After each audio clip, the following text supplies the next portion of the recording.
Hola, mi gente, bienvenido. Te saluda Xavier Servia. ¿Lista? ¿Listo?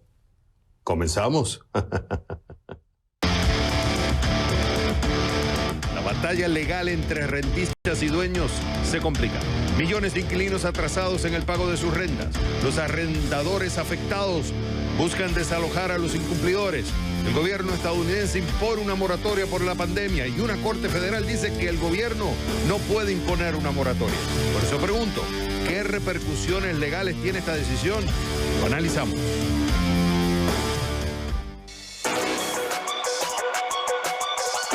Hay preocupación de que la inflación en Estados Unidos se desate con negativas consecuencias.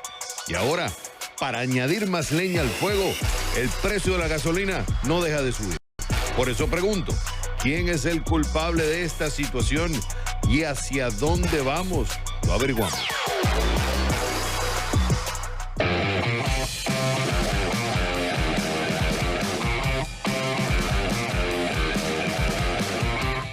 Se suma otra capa de tensión en la compleja relación entre China y Estados Unidos.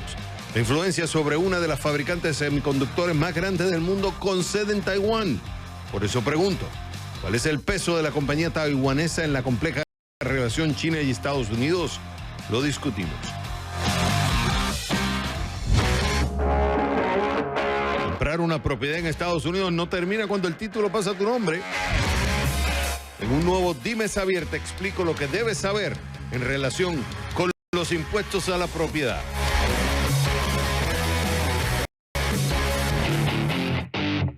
Desde la Ciudad del Sol, Miami, comienza el único programa que vive la economía. Este es CNN Dinero, que arranca en 3, en 2, en 1. ¡Vámonos!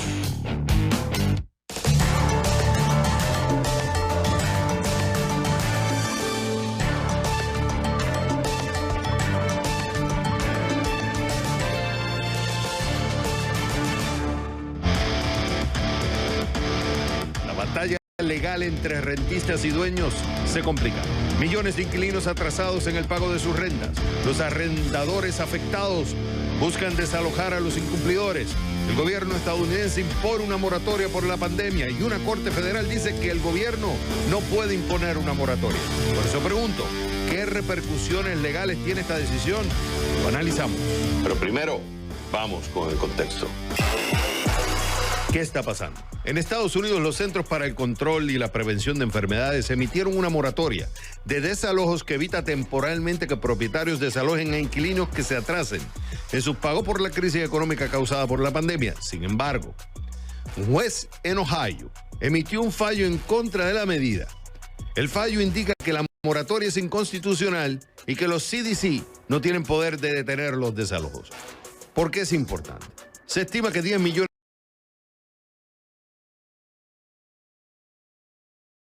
de inquilinos estaban atrasados en el pago de su alquiler a principios de año.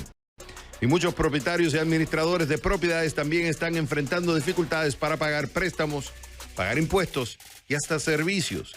Y aunque el paquete de estímulo económico del presidente Joe Biden incluye $25,000 millones para ayuda a inquilinos, puede que no sea suficiente. ¿A quién beneficia y a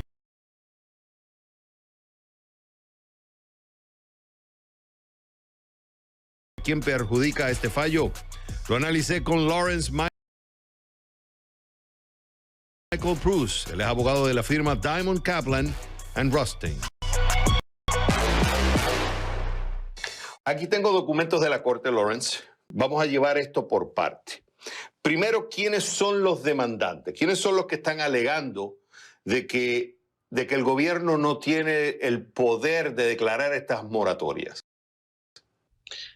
Bueno, los demandantes son una serie de propietarios, dueños de propiedades comerciales o residenciales, quienes han juiciado para prevenir el enforzamiento de la orden del CDC, precluyendo el desalojamiento de los inquilinos. O sea, ellos son dueños de propiedades, los inquilinos no están pagando y hay una supuesta orden del gobierno de que tú no le puedes cobrar, hay una moratoria y ellos están cuestionando esa decisión del gobierno, ¿correcto? Correcto. Ahora, esa decisión viene, porque esta decisión primero fue legal, aprobada por el Congreso, y después la extendió bajo la administración de Trump, ¿correcto? Correcto. Ok, ¿qué fue lo que se extendió en ese momento que estos propietarios están cuestionando? Se extendió la habilidad del CDC de ejercer su autoridad como agencia de salud, procluyendo el desalojamiento de los inquilinos. El argumento es, por parte de los propietarios, es que la CDC no tiene la autoridad como agencia fuera de su capacidad de prevenir enfermedades e infecciones. ¿Y de dónde se sostiene el CDC? O sea, el CDC entra dentro del Poder Ejecutivo. El Poder Ejecutivo le da la orden al CDC y ellos imponen esta moratoria. ¿En dónde se basa el CDC para apoyar esta decisión de imponer una moratoria a los dueños de casa o propiedades? La CDC básicamente se basa en el CARES Act, la extensión del CARES Act que hizo referencia, declarando que la CDC tenía la autoridad como agencia federal de precluir el desalojamiento de inquilinos y permitiendo de que no haya pago para ocupar el espacio rentado. Ahora, entiendo que la decisión del Congreso, leyendo los documentos legales de la Corte, el Congreso aprobó eso, pero lo aprobó hasta un periodo específico. Creo que era hasta julio del 2020, ¿correcto? Correcto. Y entonces lo que hace el CDC a través de un poder ejecutivo es extenderlo. Ok. Exacto. Entonces vienen estos propietarios, los dueños de propiedades, quieren quieren exigirles legalmente a los rentistas que no están pagando por diferentes razones, porque han perdido el empleo, por el tema de la pandemia, lo que fuera. Ellos dicen, yo quiero que me paguen. Entonces, como no puedo cobrar por supuestamente esta decisión de la CDC, yo demando entonces la CDC y llevo esto a la Corte ¿de dónde? En este caso, hicieron en la Corte Federal para el Distrito de Ohio, pidiendo que la Corte Federal declara que la CDC no tiene la autoridad de enforzar ese moratorio. Ahora, ¿por qué lo llevan a nivel, después vamos a entrar en la decisión, pero ¿por qué lo llevan a nivel federal? ¿Cuál es la estrategia legal de llevarlo a nivel federal y no llevarlo a nivel local si el tema es en Ohio? Bueno, en este caso, porque es una agencia federal, la única forma de proceder para tener una declaración que precluye la agencia federal de enforzar sus reglas o sus regulaciones es en la Corte Federal. Ok, entonces ellos someten la demanda en octubre, el mes de octubre del 2020. Y ahora en marzo, el pasado 10 de marzo, la Corte Federal, el juez de la Corte Federal, donde estaba viendo el caso, toma una decisión. Y la decisión que toma es ¿cuál? Declaró de que la CDC, una agencia federal, tiene un límite a su capacidad de regular. En este caso, que la CDC está limitada a regular temas de salud o de infección. Que el tema económico de precluir que alguien no tenga que pagar para rentar espacio o para buscar el desalojamiento, no está dentro de la capacidad de la CDC. Es una decisión muy limitada. Ellos están citando la sección 706, que es la que dicen que sería ilegal que las acciones de la agencia, porque se estarían excediendo su jurisdicción, vamos, que por naturaleza tiene la CDC. Esa es la lectura, ¿correcto? Sí, exacto. Ok. Lo que estaríamos entendiendo en simple español es que la Corte está dando lugar a la demanda de los dueños de propiedades de que pueden seguir con el proceso legal de exigir que le paguen los rentistas o incluso sacarlos de las propiedades, ¿correcto? Correcto, exacto. Entonces, la pregunta clave en todo esto, y por eso quise llevarlo por parte, porque esto puede tener repercusiones nacionales. Hay un debate, unos dicen que no, que esto se quedaría a nivel local, y otros dicen que no, esto pudiera tener una repercusión nacional. ¿Por qué? Uno, la decisión de la CDC se vence en marzo 31. Hasta ahora no hay una decisión del Congreso para hacer una moratoria para evitar la salida o, digamos, el sacar a la gente de las casas. ¿Qué repercusiones legales puede tener esta decisión? No, sí, claro que va a haber ramificaciones a nivel nacional, no solo local. Hay cortes federales en Texas, Georgia, Luisiana, que han emitido decisiones que están en conflicto con la de Ohio, que por razones diferentes o decisiones que o regulaciones de la ley no es enforzable. Cuando tienes conflictos entre las cortes federales, hay que tomar apelaciones a las cortes de apelación a nivel nacional, los circuitos. Cuando esas cortes también eventualmente van a emitir decisiones que están en conflicto, no hay más remedio que ir a la Corte Suprema. Así que no importando la fecha del 31 de marzo, con tantos conflictos entre tantas cortes federales, no hay más remedio que la Corte Suprema emita una decisión nacional y puede decidir al final del día si la CDC tiene el poder o no tiene el poder. Lo que quiere decir entonces que una opción es que el Congreso determine, o sea, pase una ley que extiende la moratoria, lo cual tumbaría todo, pero eso de aquí a marzo 31 está complicado. Y dos, complica la situación legal, no tan solo para los que están rentando, sino para los que son dueños de propiedades, que hay pequeños negocios, individuos que han comprado casas y las han rentado, lo cual esto trae un limbo legal y lo complica más, ¿correcto? Correcto, a la misma vez uno tiene simpatía por los inquilinos que quizás han perdido el trabajo, pero los propietarios, los dueños de las propiedades, quizás tienen sus propias obligaciones, con financieros, prestamistas, a quien también tienen que pagar y tienen sus propias obligaciones. Nadie gana por ningún lado. Lawrence, fue un gusto haberte tenido en el programa. Muchas gracias. Cuando regresemos a CNN Dinero, ¿quién se lleva la medalla de oro y de cartón de la semana? Eso, al volver a The Number One, CNN Dinero. Que esta semana asesores de la Casa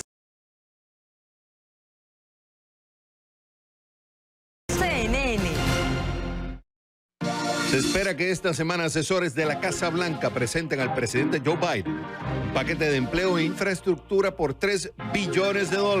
Yes, 3 trillion in English. Esto es lo que sabemos hasta ahora, de acuerdo con información de 2 fuentes familiarizadas con el tema. El plan estaría segmentado en 2 partes. Uno, estará centrado en infraestructura para carreteras, puentes, vías férreas, energía limpia e investigación y otras medidas sobre el clima. También incluiría $100,000 millones para infraestructura educativa.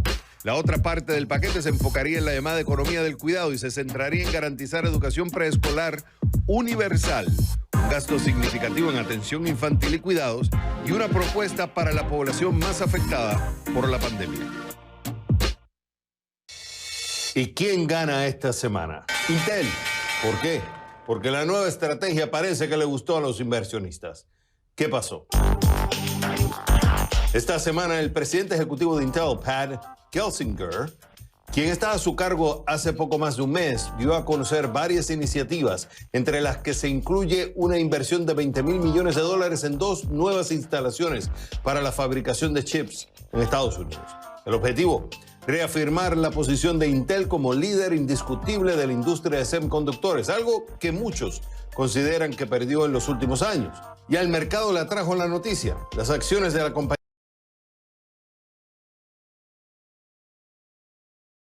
subieron más de un 6% en las operaciones posteriores al cierre del martes.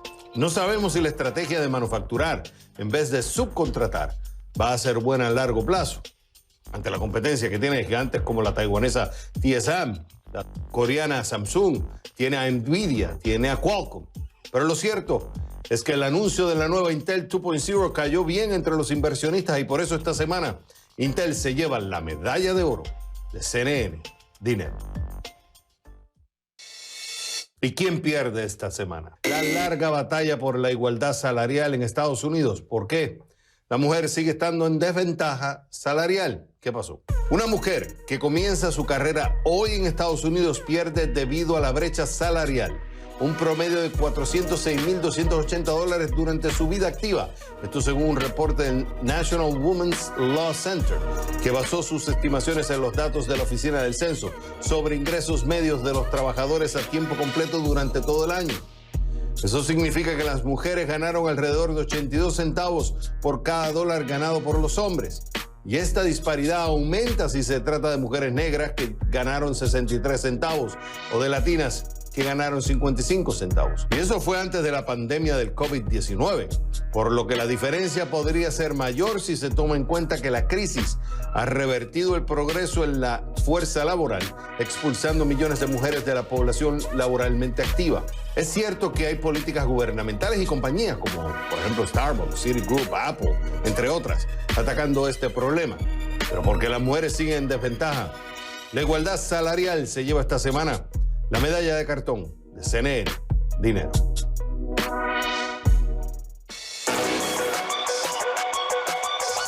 Cuando regresemos a CNN Dinero, hay preocupación de que la inflación en Estados Unidos se desate con negativas consecuencias.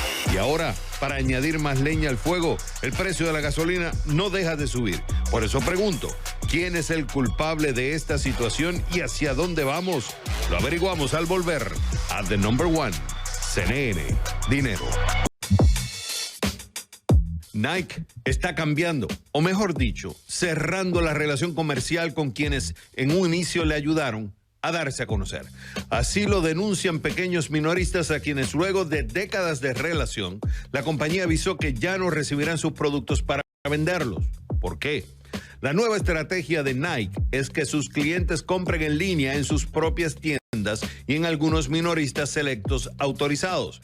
Pero el lazo que Nike rompe deja atrás una relación que fue clave para el crecimiento de la compañía en sus primeros días y es una medida que junto con el impacto de la pandemia podría ser devastadora para los dueños de estas tiendas. Nike, sin embargo, argumenta que la decisión va dirigida a la satisfacción del cliente y reforzar la presencia de su marca.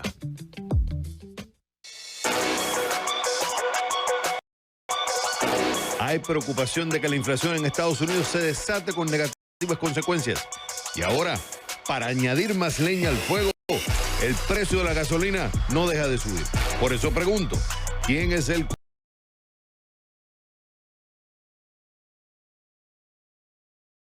culpable de esta situación y hacia dónde vamos? Lo averiguamos. Francisco, la gasolina sigue subiendo, sube otra vez, como decía la famosa canción. La pregunta es why, o sea, ¿quién o quiénes son los culpables de la subida del precio de la gasolina? Mira, la gasolina prácticamente siempre tiene que ver con el precio del petróleo. O sea, en muy pocas ocasiones, solamente cuando tenemos o un huracán o alguna situación en la capacidad de refinación del Golfo, la fuente no es el petróleo. Y efectivamente el petróleo ha venido subiendo. Recuerda que el petróleo colapsó con la reducción brutal de demanda por la pandemia, pero se ha venido recuperando la demanda de petróleo mundial y la OPEP, básicamente Arabia Saudita, no ha subido su producción y por tanto hemos tenido un repunte importante en el precio del petróleo en los últimos 2 o 3 meses. Fíjate que saqué un gráfico de la EIA donde explica las diferentes, digamos, fuentes del precio de la gasolina. Y ellos ponen la gasolina regular, el 56% del precio es basado en el crudo. Ahora, uno se pregunta y dice, espérate, pero ¿no se supone que Estados Unidos pasó a ser el mayor exportador o el segundo mayor exportador de petróleo del mundo? O creo que el mayor productor de petróleo del mundo. Tenemos el petróleo acá. ¿Por qué entonces Arabia Saudita afecta el precio del petróleo cuando nosotros tenemos petróleo en los Estados Unidos? Bueno, porque fíjate, el precio del petróleo se fija en el mercado internacional. Por otra parte, la producción de petróleo de Estados Unidos cayó significativamente por la caída del precio. Buena parte de la producción de shale en los Estados Unidos se redujo. Entonces, eso es parte de la explicación, pero la explicación fundamental tiene que ver con el mercado global, que es el que marca el precio. Coyunturalmente, por supuesto, tuvimos la tormenta esta que afectó a Texas. Yo que estoy basado aquí en Houston la sufrí personalmente y eso paralizó en buena parte la refinación y digamos que tenemos ese otro segundo factor, digamos que tiene que ver con una coyuntura específica. O sea, que en el caso de la gasolina el 13% lo afecta el precio. O sea, el 13% del precio de la gasolina está afectado por la refinería, el 12% sería lo que es mercadeo y distribución y el 19% en impuestos. Entonces, si estamos viendo que la explicación mayor está en el precio del crudo, la siguiente pregunta sería, si esto va a ser sostenible, o sea, podemos entonces estimar, porque ahora viene verano, viene verano, y se está abriendo la economía. Estamos viendo ya señales de inflación, o sea, de incremento en los precios generales. Entonces, si a eso tú lo aunas a que va a haber si va a haber menor producción porque tienes la oferta y la demanda, si vas a tener una mayor demanda de petróleo y vas a tener una disminución en la oferta, quiere decir que estos precios no es que va a ser temporal, sino que hay que acostumbrarse a una nueva realidad. Los precios de la gasolina van a ser más altos. Bueno, es natural que dado que el año pasado tuvimos precios inusualmente bajos por la situación de caída muy significativa de demanda, y como tú dices, ahora tenemos el tema estacional que viene el verano. En el verano tradicionalmente, porque hay mayor consumo y básicamente incluso el tema el exceso, digamos, de producción en el invierno. En el verano los inventarios se reducen notablemente, entonces eso sube el precio. Ahora, en términos del precio del petróleo, que como decíamos es el determinante fundamental del precio de la gasolina, hay mucha incertidumbre, porque por un lado, efectivamente, tienes un aumento brutal. Este trimestre que viene se espera que se aumente en casi 15 millones de barriles diarios el consumo de petróleo a nivel mundial. Eso es lo que están estimando tanto la Agencia Internacional de Energía como el Departamento de Energía. O sea que es un aumento de demanda prácticamente sin precedentes en un trimestre, ¿no?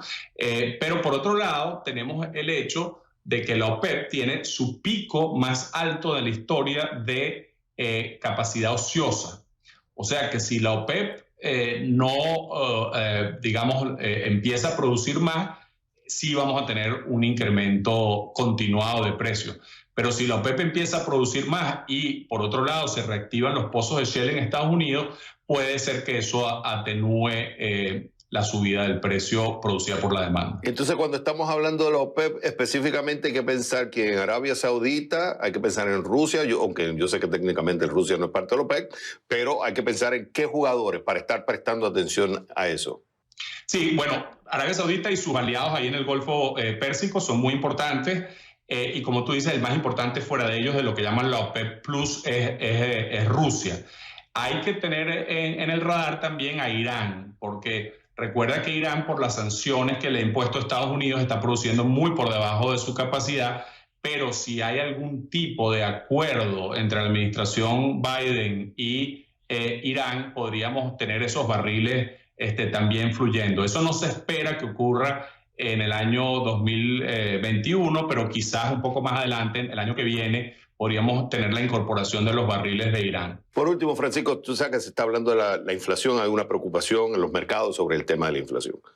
Y el tema del petróleo es muy importante, porque se refleja no tan solo en la gasolina, sino en diferentes productos que consumimos.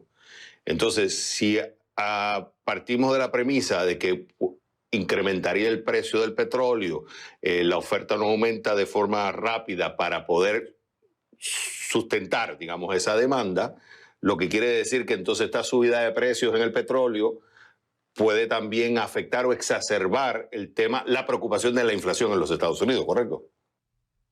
Sí, bueno, históricamente recuerda que esa fue una de la combinación, la tormenta perfecta que causó los periodos inflacionarios importantes en Estados Unidos en los 70, fue esa combinación de factores que eran domésticos, que no tenían nada que ver con el precio del petróleo, pero combinados con un incremento del precio del petróleo y de la gasolina. Si bien la estructura de la economía hoy en día es menos dependiente del precio de la energía, esto sí pudiera darle, digamos, ponerle gasolina, valga la redundancia, al fuego de la inflación y podría ser un problema adicional para la economía estadounidense. Claro, posible es posible, la pregunta es cuán probable, y ese es el signo de interrogación. Francisco Monaldi, como siempre es un gusto tenerte en el programa. Encantado. Cuando regresemos a CNN Dinero. Comprar una propiedad en Estados Unidos no termina cuando el título pasa a tu nombre. En un nuevo Dime Saber te explico lo que debes saber en relación con los impuestos a la propiedad. Un año de lucha contra una crisis de salud mundial habría sido devastador para los hospitales de Estados Unidos. Esto según revela un nuevo informe del Departamento de Salud y Servicios Humanos, en el que se entrevistó al personal de más de 300 hospitales del país. Según el reporte, la crisis ha dejado al personal médico con traumas, así como física y mentalmente agotados por las largas horas de trabajo y el tiempo lejos de sus familias. Además, los encuestados coincidieron en señalar lo difícil que ha sido superar la inestabilidad financiera durante la pandemia. El reporte señala que estos desafíos han provocado una tasa de rotación más elevada que lo normal y, en algunos casos, escasez de personal que afectó la calidad de la atención y la confianza pública en los hospitales.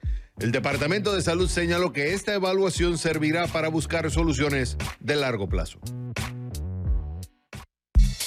En medio del debate que se generó sobre si las compañías deben o no obligar a sus empleados a vacunarse, algunas empresas han empezado a tomar una vía diferente. Varias de ellas están ofreciendo incentivos a cambio de la vacuna. American Airlines, por ejemplo, dará un día libre extra el año que viene y $50 en un programa interno. Instacart otorga un plus de $25. La cadena de supermercados Kroger da $100 a los empleados que muestren su prueba de vacunación. McDonald's les da a sus trabajadores hasta 4 horas de tiempo libre remunerado para ir a vacunarse. La tienda de comestibles Publix le ofrece tarjetas de regalo por $125, mientras Target pagará sus viajes a los sitios de vacunación.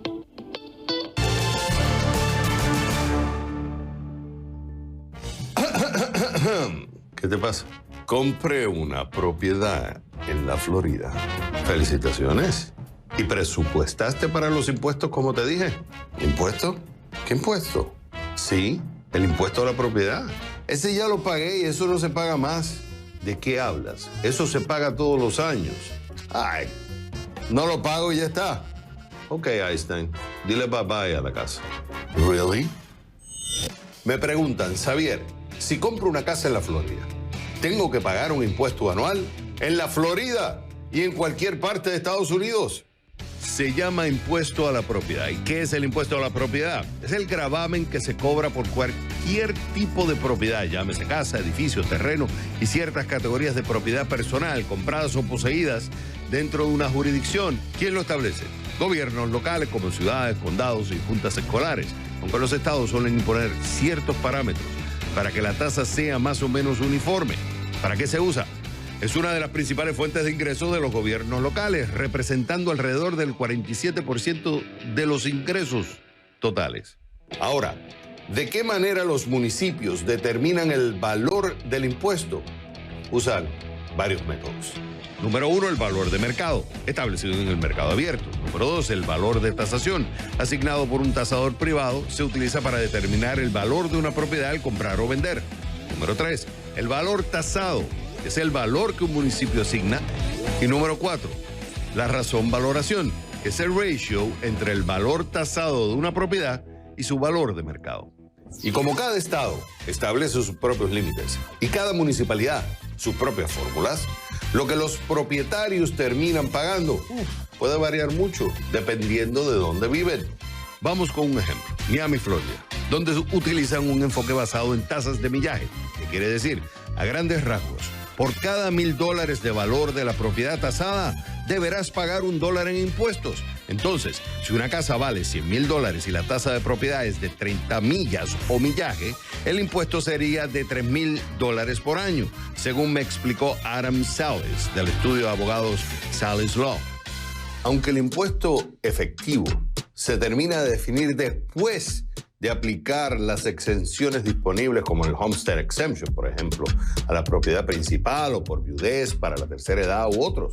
Para que se den una idea, en promedio, en el condado de Miami-Dade, una propiedad de $250,000 paga una tasa de impuestos de 1,04%, es decir, cerca de unos $2,600. La tasa del 1,04% de impuestos a la propiedad inmobiliaria en Miami-Dade es más alta que el promedio de Florida, que es de 0,98%, y sigue siendo más baja que el promedio de Estados Unidos de 1,08%. ¿Y el impuesto a la propiedad se grava todos los años? Yes. ¿Paga siempre lo mismo? Nope. El valor de una propiedad cambia con el tiempo. Se le hicieron reparaciones o mejoras a la casa, hubo otras ventas en las cercanías, las condiciones del mercado, inflación, la economía en general, una nueva ordenanza, etcétera, etcétera, etcétera. Todo esto hace que por lo general su precio aumente y en consecuencia los gobiernos locales ajustan las tasas de impuestos a la propiedad anualmente. Y acá solo estamos hablando del impuesto a la propiedad si se trata de una primera propiedad. Las tasas pueden variar de acuerdo con el uso de la propiedad. Por ejemplo, si se trata de una propiedad de inversión, no cuentan las exenciones de la propiedad primaria. Y te preguntarás, ¿y qué pasa si no pago los impuestos a la propiedad? Estás jugando con fuego. Eventualmente podrías perder la casa por una venta de impuestos o una ejecución hipotecaria. A todos nos encanta cuando compramos una propiedad y aumenta el valor, porque sentimos que hemos hecho un buen negocio. Pero mi gente, ser propietarios no solo es comprar la casa, es no olvidarte de tu otro socio, el gobierno.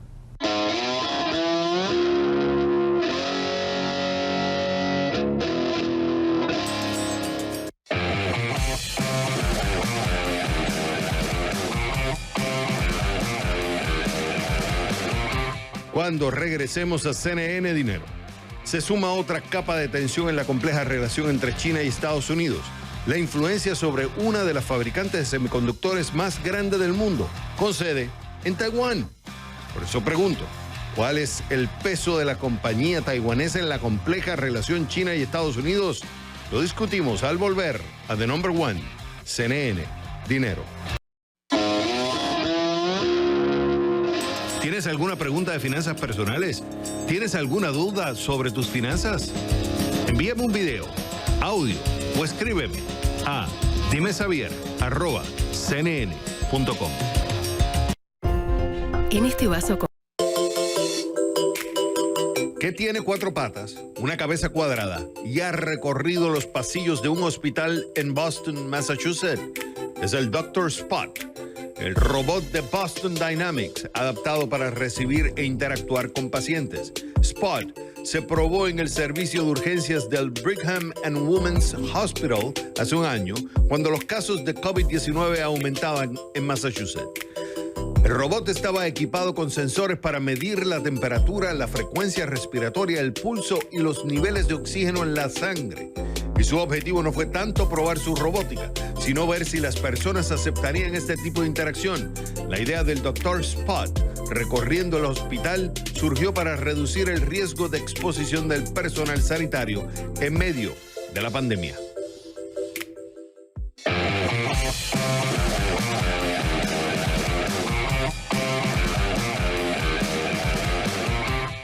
Se suma otra capa de tensión en la compleja relación entre China y Estados Unidos. La influencia sobre una de las fabricantes de semiconductores más grandes del mundo con sede en Taiwán. Por eso pregunto, ¿cuál es el peso de la compañía taiwanesa en la compleja relación China y Estados Unidos? Lo discutimos. Mariano, tú sabes mejor que nadie el tema de la relación entre China y Estados Unidos es muy compleja y son muchos niveles, muchos layers, le llaman en inglés, muchas capas. Aquí entra el tema de Taiwán, porque no es tan solo Taiwán, hay muchas cosas, pero vamos a concentrarnos en el tema de Taiwán. Primero, antes de entrar en el tema de los semiconductores específicamente, ¿por qué Taiwán es sensible en la relación entre China y Estados Unidos? Bueno, políticamente Taiwán es considerado por China como una provincia renegada, pero una provincia al fin por parte de China. Y además Taiwán ha sido, justamente no nos olvidemos que históricamente la República de China, Taiwán, tenía el asiento en Naciones Unidas, así que fue un punto post Segunda Guerra Mundial, post Revolución China, donde Estados Unidos utilizó también el lugar de Taiwán como un punto estratégico desde el cual marcar una diferencia y poder crear la estructura de seguridad en el Asia emergente. Entonces, desde el lado chino, Taiwán es un tema de reunificación nacional, de integridad territorial y de soberanía política. Y por el otro, para los Estados Unidos, es un tema de libertades individuales y democracia. Estados Unidos le ha estado vendiendo armamento a los taiwaneses. O sea que esto es un punto de seguridad muy importante para ambos países. Y la posición de China en la, vamos a decir, dentro de la era Xi Jinping es una posición más nacionalista, es una posición de decir nosotros vamos a tomar a Taiwán. Estados Unidos ahí está en ese debate donde hay una posición interesante. A nivel político, en ambos partidos hay una posición más común en el tema contra China. Ahora, aquí entra el tema de los semiconductores. China es el mayor consumidor de semiconductores en el mundo. Se estima 300.000 millones de dólares, estaba viendo en data de Bloomberg. Y lo que es interesante, que vamos a decir, los dos países de mayor producción de semiconductores, que no olvidemos, los semiconductores se usan en la inteligencia artificial, en los celulares, en las computadoras, o sea, es sumamente importante y más en una economía cada vez más digitalizada. ¿Quiénes son los dos países? Uno es Corea del Sur y otro es Taiwán. Y ahí está una de las compañías más importantes manufactureras de semiconductores del mundo. ¿Cómo entra esta compañía que se llama Taiwan Semiconductor Manufacturing Company dentro de esta relación entre China y Estados Unidos? Bueno, TSM ahora pasó a ser una punta de lanza en una puja geopolítica, Xavier. Nosotros esto lo veníamos hablando a lo largo de los años, que los empresarios y las empresas multinacionales deberían prepararse para una era de fuerte confrontación geopolítica. Más allá de las condiciones de mercado, hoy TSM enfrenta, como ya lo habíamos visto con TikTok anteriormente, enfrenta un lugar de mucha dificultad, puesto que ya no se va a manejar por cuestiones de mercado, sino que los productos que produce hoy son insumos estratégicos en una batalla de multinivel y multiplataforma, donde crecientemente quienes están involucrados en la misma, me refiero a Washington y Beijing, encuentran que sus posiciones escalan mutuamente. Ese es el dilema y la situación en la que se encuentra esta compañía. ¿Por qué? Porque ya no va a poder moverse por cuestiones de mercado y quién ofrece el mejor precio, sino a quién le impacta más crudamente en la seguridad nacional. ¿Y cómo tú ves, por ejemplo, estaba viendo Eurasia Group? Ellos en el 2021 dicen que incrementa la tensión entre China y Estados Unidos. ¿Tú crees que esto sea un punto de fricción o no es tan importante como, por ejemplo, las islas, el mar del sur de China, o otros temas militares? ¿Cómo ves tú el tema de los semiconductores dentro de esta relación geopolítica en la situación actual donde tienes un Xi Jinping influenciado por una política nacionalista mucho mayor? Viene la reunión nacional de, creo que es el 2022 del Congreso, y tienes un Biden en los Estados Unidos. Xavier, este es un tema militar. Los temas militares ya no son la ocupación territorial de islas, sino que todos estos semiconductores son la infraestructura física del nivel tecnológico que va a pegar el salto el mundo en este año o el siguiente, obviamente impulsado por el 5G. Estas son las armas del futuro. Esta es la frontera de competencia militar del futuro, la ciberguerra, ¿sí? La guerra en el espacio y en el ciberespacio.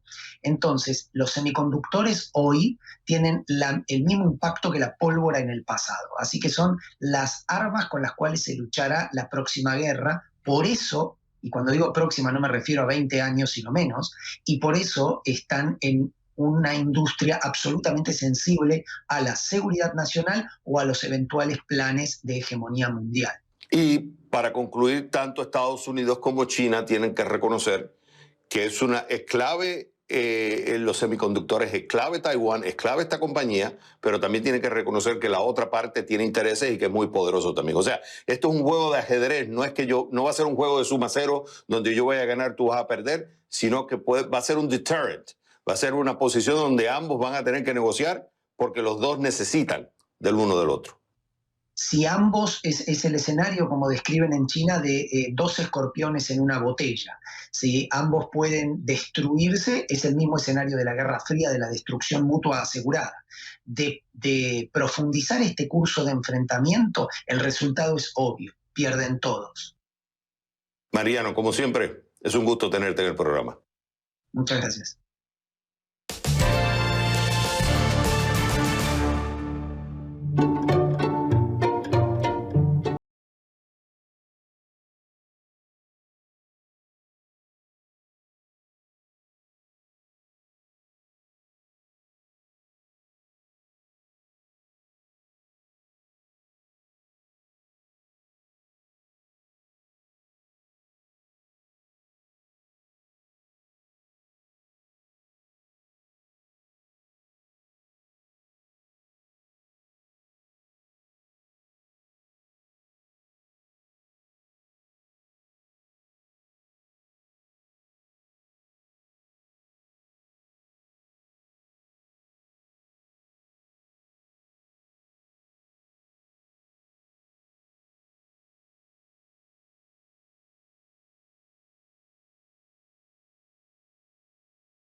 Bueno, mi gente, hemos llegado al final de otro episodio más de CNN Dinero. Ya ustedes saben, esto es CNN Dinero, donde la prosperidad está a su alcance.